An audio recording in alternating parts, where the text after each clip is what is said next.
So you want to be a music producer, it's 2022, and you want to get into it. I'm going to show you what you need, how to learn, and some of the things that I regret in my own 10+ year music career so that you don't have to make the same mistakes that I made. Let's go.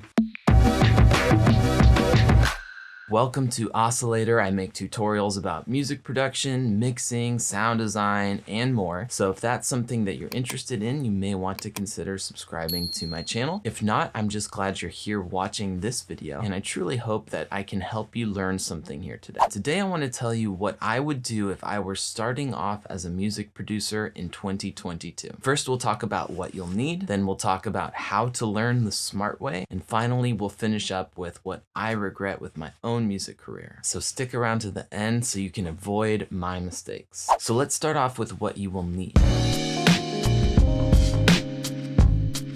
By the way, I will put a link in the description for everything that I mention here. So go down to the description, you can see more details about the gear and the resources that I mentioned in this video. You will need a computer, a digital audio workstation, studio monitors or headphones, an audio interface, and a MIDI keyboard. The key metric to look for when shopping for a computer is the random access memory or RAM, and also the processor speed. I would recommend getting at least 8 GB of RAM, if not 16, and a processor speed of at least 2.4 GHz. Next, we will need what is called a digital audio workstation, or DAW. This is a type of software that enables us to make music on our computer. There are many different DAWs, and I have used and enjoyed many of them. There are reasons to pick one over the other that I won't get into here today. They all fundamentally do the same thing. So now we have a computer and a digital audio workstation, but we need to be able to hear what we're doing. That's why we need studio monitors. Studio monitors is just the industry term for speakers. Personally, I would highly recommend getting studio monitors over headphones. However, I understand that everybody's life is a little bit different. Some people have roommates or kids and they can't make a lot of noise, in which case headphones will be the right path for you. If you have to use headphones though, I would recommend spending a bit of money on really good ones because that will make a pretty big difference. I use Audio-Technica M40s. I love these.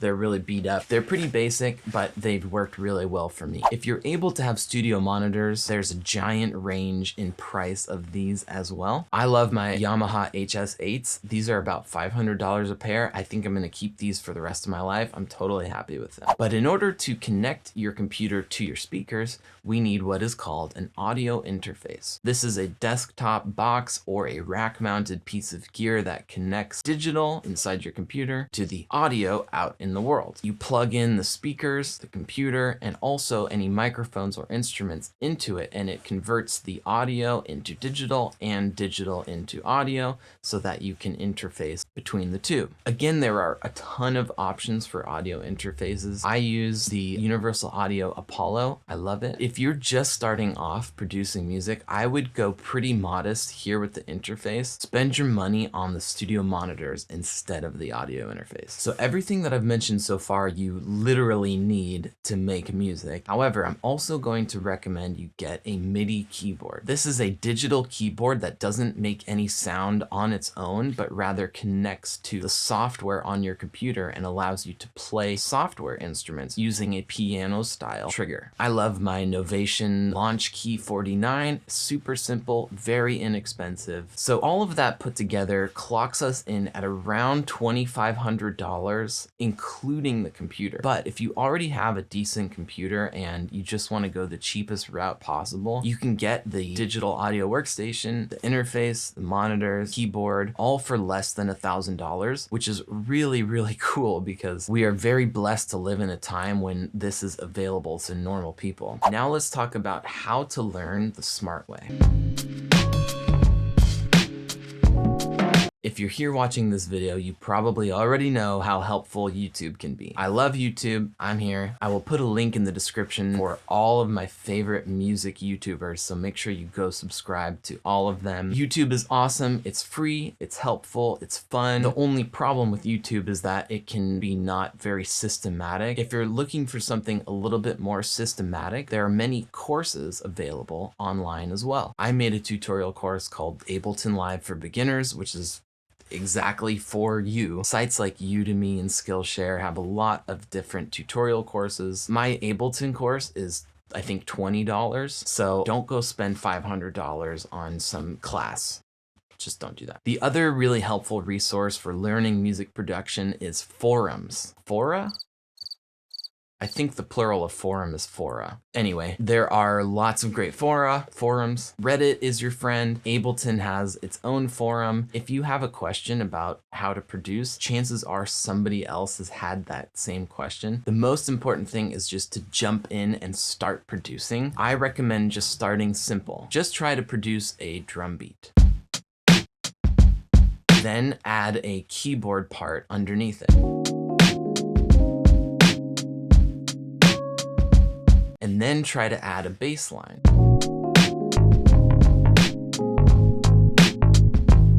Now, can you blend these three instruments together so that they sound clear and consistent? You've just produced a song. The principles of music production are actually not difficult. It's just the execution and the detail that makes somebody a great producer. Really, anybody can do it. I really, truly believe that. Again, the best thing that you can do is just spend time every day with the software, and I promise you, you will learn how to be a music producer in days, not weeks or months. Okay, so now I want to tell you about some of the mistakes that I've made in my music career. But first, I want to ask you, if you have found this video helpful so far, I would really appreciate it if you gave it a thumbs up. That really helps me and also helps other people discover this video so that they can learn about how to become a music producer in 2022 as well.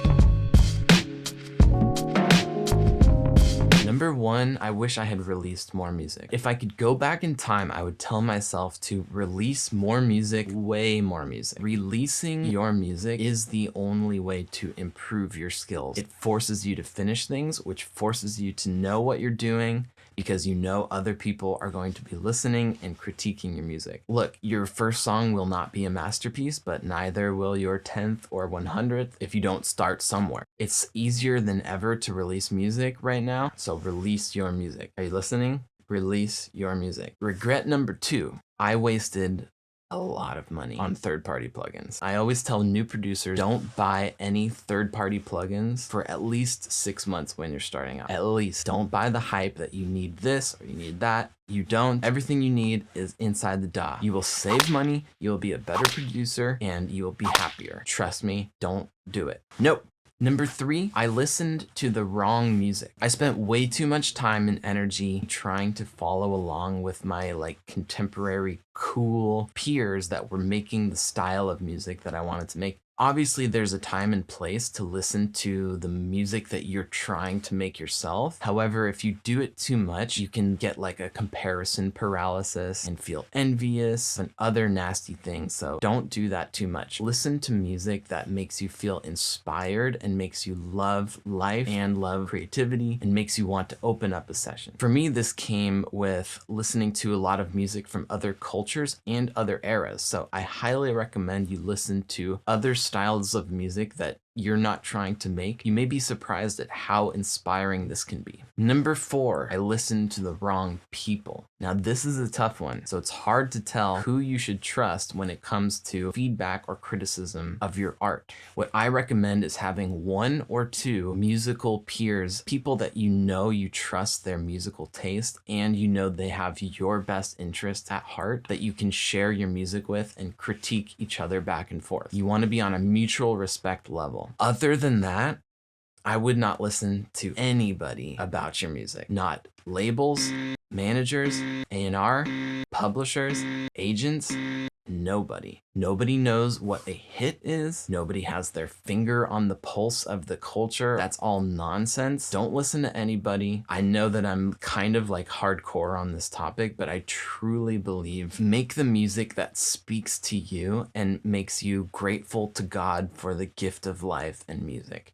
Trust me on this. And regret number 5, I should have articulated to myself why I want to be a music producer. Too many people get into this because they want to be cool or famous or go viral. I'm telling you now that at the end of the day, if you're not making music for yourself, you will be disappointed. However, if you're making music because you love music and, because God created you with a story to tell through your art, then you will have a blast, and I'm so excited for you to become a music producer. Make sure you have your priorities right. You're going to have so much fun. So that was a lot of information, but again, I will put links in the description for everything that we talked about. If you want to become a music producer in 2022, this is your year.